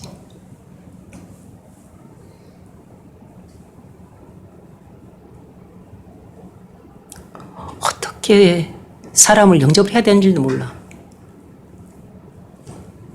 마음에 사랑이 없으니까. 믿음이 안 되니까.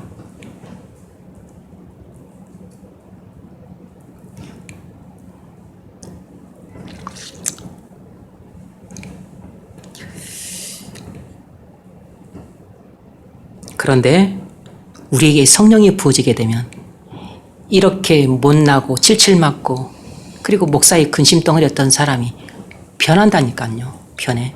그래서 우리에게 소망이 있는 것입니다.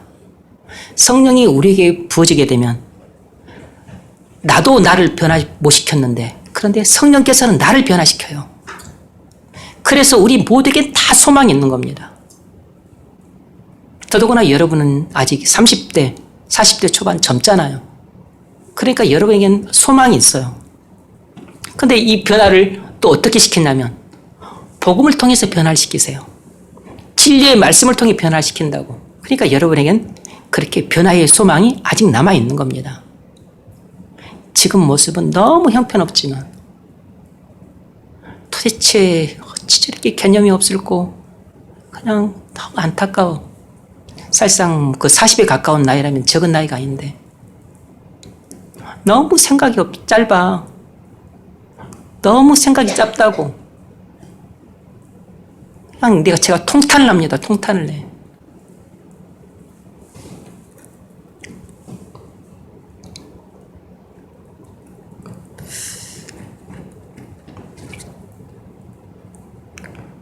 그런데 성령이 부어지게 되면 우리의 마음에 사랑도 충만해지지만 지혜도 충만해져요. 그리고 능력도 충만해집니다. 그래서 사람을 잘 케어할 수 있어요. 그리고 잘 지도할 수가 있다고. 여러분, 목회라는 게 결국은 사람과의 관계잖아요. 그리고 교회라는 게 다 우리 사람이잖아요, 사람. 그러니까 이렇게 그 성령으로 충만하게 되면 사랑으로 사람도 잘 섬기고 잘 케어하고 또 지혜로우니까 말도 행실도 처신도 지혜로워. 그래서 그렇게 지혜로운 사람은 부리는 주인에게 무더운 추수날에 시원한 냉수처럼 마음을 시원하게 해주는 겁니다. 그러니까 그런 사람이 하나만 있어도 그냥 마음이 좀 시원해요. 둘이 있으면 얼마나 즐겁겠어요. 셋이 있으면 완전 부자가 되는 느낌이에요. 부자가 되는 느낌이라고. 그래서 교인이 100명이 돼도 무슨 일을 믿고 맡길 만한 사람이 거의 없어요. 100명 되면 많을 것 같죠? 믿고 맡길 만한 사람이 없다고. 잘해야 한 사람입니다. 왜냐하면 일단 사랑이 충만해야지. 두 번째 능력이 충만해야지. 세 번째 지혜가 충만해야지. 여러분 어떻습니까?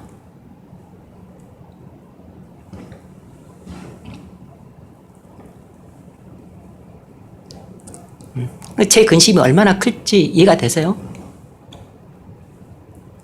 새신자가 안 와도 문제지만 와도 문제야. 와도 케어할 만한 사람이 없으니까.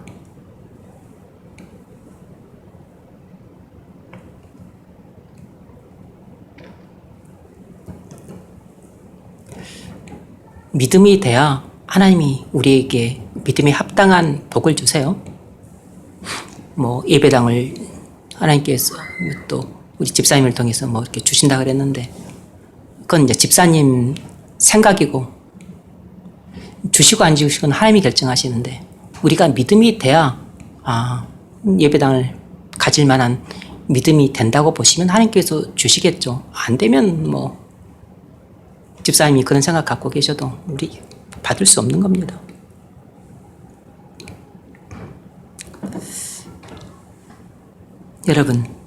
여러분이 지혜도 바닥이고 사랑도 바닥이고 능력도 바닥이어도 괜찮아요.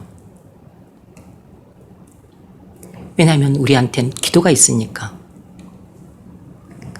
여러분이 이런 내 모습이 나도 싫다. 나도 성령과 지혜가 충만한 스데반 집사처럼 되고 싶다. 그러면 기도하시면 돼요. 기도부터 시작하면 되는 겁니다. 왜냐하면 어차피 나는 노력해도 해결을 못해. 그러니까 노력할 필요도 없어요. 노력하지 마세요. 그냥 믿고 하나님께 맡기고 기도하면 돼요. 그러면 하나님께서 그 일을 다 해주세요. 나처럼 성령에 둔하고 지혜가 없어서 늘 목사님이 나만 보면 한숨을 쉬고 무능해가지고 무슨 일 맡기면 제대로 처리도 못하고 그랬을지라도 성령께서 나를 변화시키면 교회의 1등 일꾼이 되는 겁니다.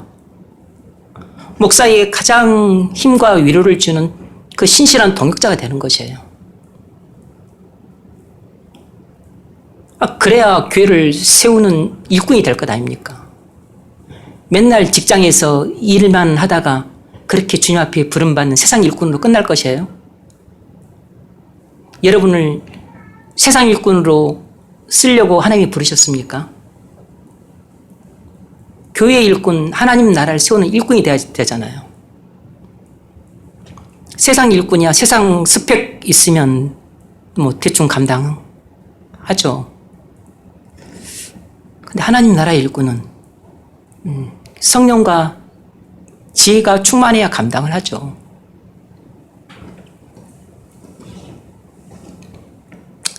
그래서 여러분이 다 바닥이어도 괜찮아요. 기도를 하면 여러분은 못해도 성령께서 그걸 충분히 변화시킬 수 있습니다. 세 번째로, 우리가 성령의 부음을 받게 되면 어떤 결과가 오는가?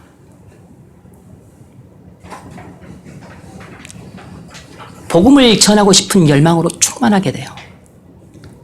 복음을 전하고 싶은 열망으로 충만하게 된다고. 그리고 복음을 전할 권능을 갖게 돼요. 그래서 많은 영혼들을 전도하게 됩니다. 구령의 열정도 뜨겁고, 그리고 복음의 권능도 있고, 전도의 권능도 있고, 그래서 많은 사람들을 주님 앞으로 돌아오게 해요. 사도행전 4장 20절 읽으세요. 우리는 보고 들은 것을 말하지 아니할 수 없다. 대제사장들이 그 사도 일행에게 유업하면서 두 번 다시 예수 복음 전하지 말라고 했었을 때 그들이 뭐라고 그랬죠? 그렇게 성령의 부음을 받고 나서 그들이 중심이 불능하다 견딜 수 없는 심정을 갖고 있었기 때문에 그들은 죽는 한이 있어도 복음을 전하지 않을 수 없다고 말했던 겁니다. 여러분, 이런 상태가 인간으로서 가장 행복한 상태입니다. 예수님을 너무 사랑해서 내 심령이 목에 칼이 들어와도 복음을 전하지 않을 수 없는 상태, 이때가 인간이 지상에서 경험할 수 있는 기쁨의 극치의 상태예요. 가장 최고로 행복한 상태라고. 무슨 넓은 집에서 큰 차 타고 산의 진미를 먹을 때 그때 최고의 행복을 맛보는 게 아니라 아무리 넓은 집에서 큰 차 타고 좋은 옷 입고 비싼 가구 들이고 그리고 이 나라 저 나라로 여행 다녀도 마음에 걱정이 가득하고 그리고 불안이 떠나지 않는 겁니다.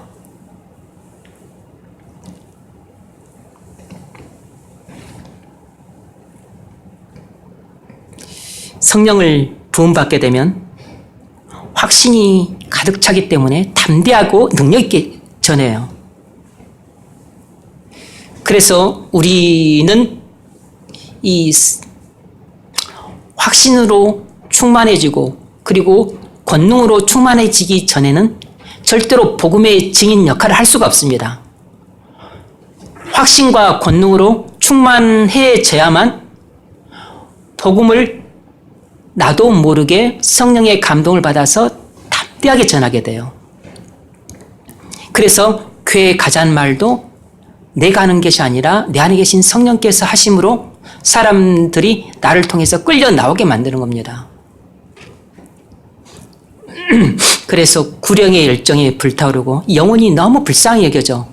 그래서 이렇게 때를 따라서 복음을 전하고 그리고 가자고 하면 가요. 때로는 자기들이 스스로 나한테 와가지고 이렇게 또 이래저래 하면서 가자 그러면 또 갑니다.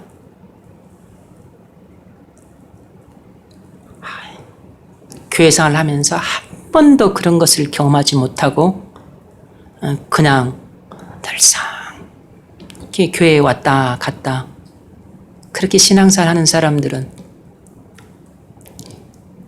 찰싹거리는 파도가 있는 해변가에서 그 노닥거리는 얘들과 같이 신앙생활을 하고 있는 사람이에요.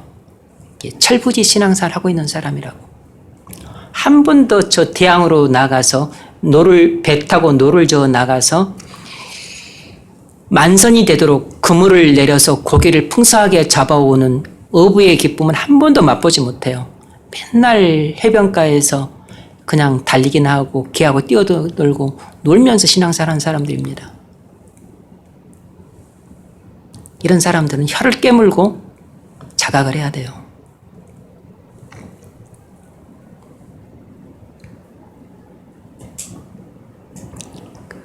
성령의 부으심을 받으면 이런 일이 일어납니다. 성령의 부으심을 받으면 어린이 같은 신앙생활에서 갑작스럽게 성장해서 장성한 어부가 되어서 배를 타고 대양으로 멀리 나가 그물을 던져서 고기를 잔뜩 잡아가지고 만성이 되어가지고 영원한 포구 대신 그리스도께로 돌아오는 그런 복음의 증인의 역할들을 감당을 해요. 여러분이 다 그런 사람이 될 수 있기를 바랍니다. 네 번째로 이 로마서 8장 16절의 체험은 은사를 동반하기도 하고 하지 않기도 한다는 것입니다. 은사가 동반될 수도 있고 안 될 수도 있다는 것이에요. 성경이나 교회사를 보면 성령이 부어졌었을 때 방언을 받기도 하고 또 받지 않았을 때도 있었어요. 자, 네 번째 문제. 좀 빨리 하겠습니다.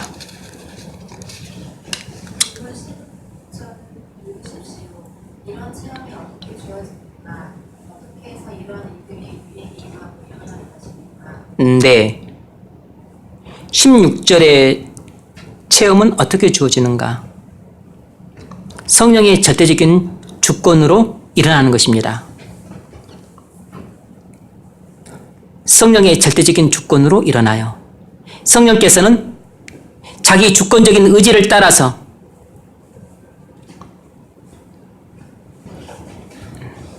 어떤 사람에게는 절대적인 구원의 확신을 주기도 하고 어떤 사람에게는 안 주기도 하는 것입니다. 사모하는 사람은 간구를 하십시오. 그럼 성령께서 그 사람한테 주실 겁니다. 언제, 어떻게, 누구에게 일어날지 알 수 없어요. 그건 성령의 절대적인 주권에 속한 문제예요. 하지만 여러분이 성령의 부음을 받기를 사모한다면 기도하십시오. 사모하여 간구하는 자에게 성령께서 그 은사를 주실 겁니다. 그래서 성령의 불을 받으십시오. 그래서 기도의 대장이 되십시오. 그래서 목사의 목회를 도우십시오. 그래서 하나님의 무너져가는 교회를 세우십시오. 그래서 세상을 정복하고 하나님 나라를 확장시키는 사역에 여러분의 일생을 바치십시오. 여러분 전도의 대장이 되십시오. 열린 입 가지고 뭐 했습니까? 건강한 몸 가지고 뭐 했습니까? 하나님이 여러분에게 주신 재산과 시간과 그리고 젊음을 복음을 전하고 영혼을 구원하고 그리고 하나님의 교회를 세우는 데 쓰는 것보다 더 가치 있는 데 쓰는 게 어디 있겠습니까?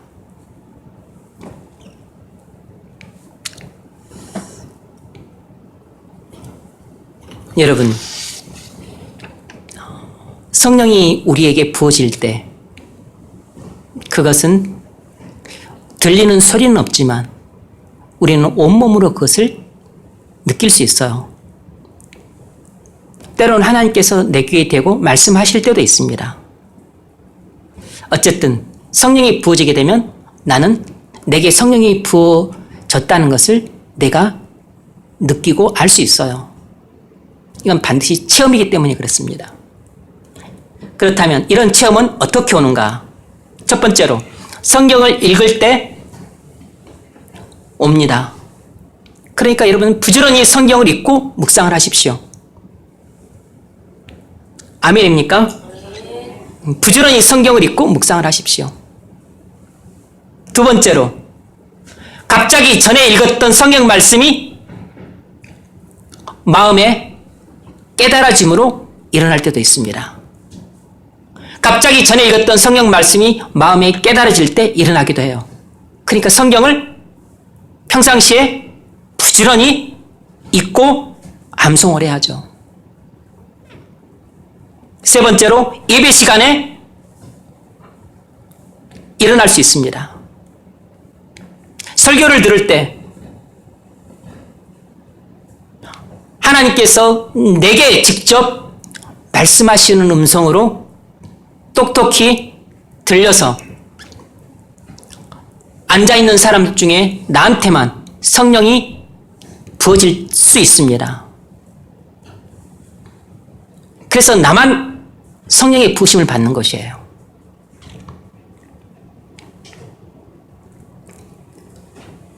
네 번째로는 기도할 때 일어날 수도 있습니다. 성령의 부으심은 기도할 때 일어날 수도 있어요. 내가 하나님 보좌 앞에 나아가서 눈물로 간구하는데 그 하나님의 응답으로 하늘문을 열고 하나님께서 내게 찾아오시는 겁니다. 그래서 내가 그토록 소원했던 성령을 부어주셔서 나를 성령과 지혜로 충만하게 하시는 것입니다. 그래서 기도대장이 되게 해주시는 것이에요. 전도대장이 되게 해주시는 겁니다. 그래서 여러분이 그런 사람이 된다면 여러분 한 사람 때문에 교회가 부흥을 합니다. 여러분 한 사람 때문에 여러분의 가정이 복음화되고 여러분의 직장이 복음화되고 여러분의 친구들이 다 주님께로 돌아오는 복음화가 이루어져요. 자, 그런 일이 여러분에게 일어나기를 바랍니다. 적용 좀 읽으세요. 여러분은 자신에 대한 하나님의 사랑을 어느 정도로 느끼고 있습니까? 여러분은 자신이 하나님의 아들이라는 구원의 절대적인 확신을 갖기를 원하십니까? 여러분은 여러분 자신을 놀랍도록 변화시켜주는 이러한 성령의 부으심을 진정으로 사모하십니까? 이를 위해 무엇을 하고 있습니까? 절대로 여러분이 이런 일을 하려고 노력하지 마세요. 여러분이 사랑도 바닥이고 능력도 바닥이고 지혜도 바닥이고 모든 게 다 시궁창이라면 상관없어요. 여러분 기도부터 시작을 하십시오.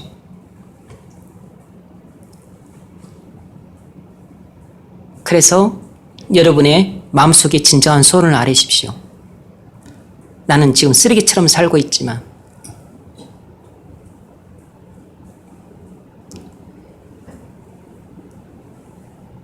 성령과 지혜가 충만한 사람 되어서 나도 교회를 세우는 기둥이 되고 싶습니다. 나는 내 자신을 위해서 기도를 안 하는 사람이지만 기도대장이 되어서 목사님 목회를 잘 도와드리고 싶습니다. 뭐 이런 거룩한 소원이 생기면 기도하기 시작하세요. 그러면 기도만 하면 하나님께서 나머지 일은 다 알아서 하세요. 여러분이 막 기도하려고 막 또 애를 쓰고 막 발바닥에 땀나도록 뛰어다니고 안 그러셔도 돼요. 일단 기도부터 하시면 됩니다. 그러면 나머지 모든 일은 하나님께서 다 이루세요. 결론. 여러분, 그리스도에 대한 확신 없이 넓은 집에서 진수성찬을 먹는 것보다는 차라리 오두막에서 그리스도에 대한 충만한 확신을 가지고 사는 사람이 만 배는 더 행복합니다.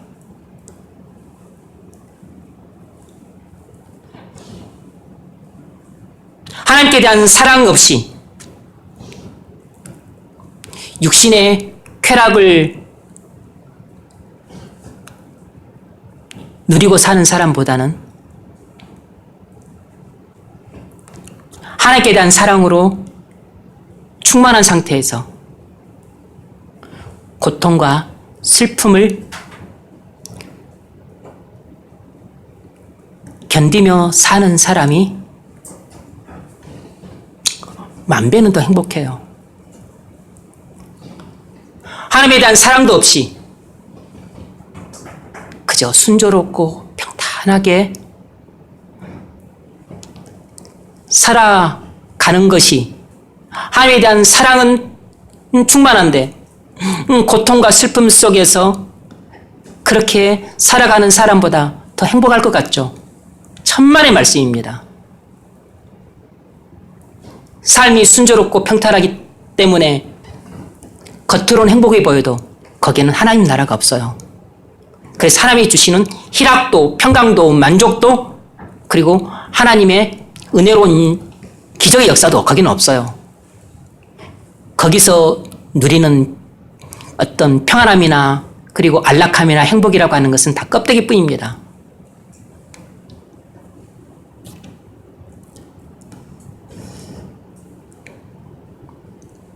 다시 경고하는데 여러분의 삶이 순조롭고 평탄해서 기도를 안 해도 잘 사는 것처럼 보여서 안일하게 사는 사람들은 나중에 피눈물 나지 않도록 조심하십시오. 여러분 눈에서 눈물이 마르지 않을 날이 머지않아 다가올 겁니다. 저는 여러분을 위해서 얼마든지 저는 그렇게 기도할 수 있어요. 여러분을 미워하거나 막 제가 화가 났거나 그래서가 아니고 경제적으로 여유가 있을 때 돈을 모아 저축하는 것이 지혜로운 것처럼 여름철에 부지런히 땀내서 일을 해서 곡식을 잘 모아 두어서 가을에 저축해 둬야 추운 겨울에 곳간에서 양식을 꺼내 먹을 수 있는 것처럼 지금 삶이 아주 순조롭고 평탄해서 기도하기에 너무나 좋은 환경일 때 열심히 기도를 저축해 둬야 나중에 고난의 쓰나미가 찾아왔었을 때 훈련으로 준비가 됐기 때문에 기도도 잘할 뿐만 아니라 이미 쌓아뒀던 기도의 저축이 있으니까 하나님께서 들어서 응답해 주셔서 오히려 고난의 쓰나미가 나의 기도를 통해서 오히려 축복의 쓰나미로 바뀌는 놀라운 역전의 역사도 일어나는 것이에요. 근데 지금 삶이 순조롭고 평탄하니까 그저 그냥 사망의 잠에 취해서 뻗어서 자고 있는 사람들은 여러분, 지금 여러분은 지옥의 덮개 위에서 자고 있는 겁니다. 사망의 잠에 취해 있는 것이에요. 경고합니다. 저는 여러분들이 그렇게 편안하게 살기를 원치 않아요. 여러분들에게 눈에 눈물이 마를 날이 없이 고통과 슬픔을 겪을지라도 여러분이 하나님의 사랑으로 충만한 상태에서 그렇게 하나님과 동의하는 삶을 살기를 바랍니다. 하나님에 대한 사랑도 없이 그리스도에 대한 확신도 없이 그렇게 넓은 집에서 큰 차 타고 비싼 가구 들이면서 좋은 옷 입고 깔깔거리면서 여행하고 돌아다니고 그렇게 정신없이 살다가 나중에 여러분들이 환난 가운데서 망하게 되지 않기를 바랍니다.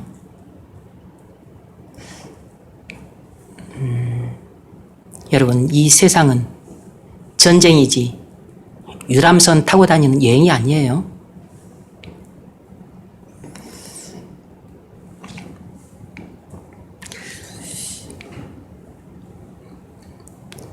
우리는 다 하나님께 이렇게 구해야 됩니다.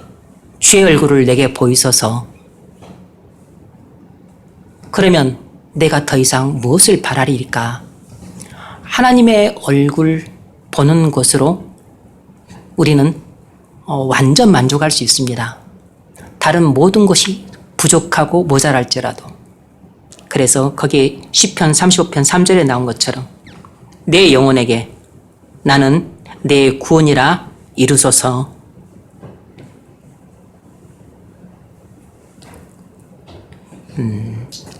우리 주 예수 그리스도만이 나의 구원이 되십니다.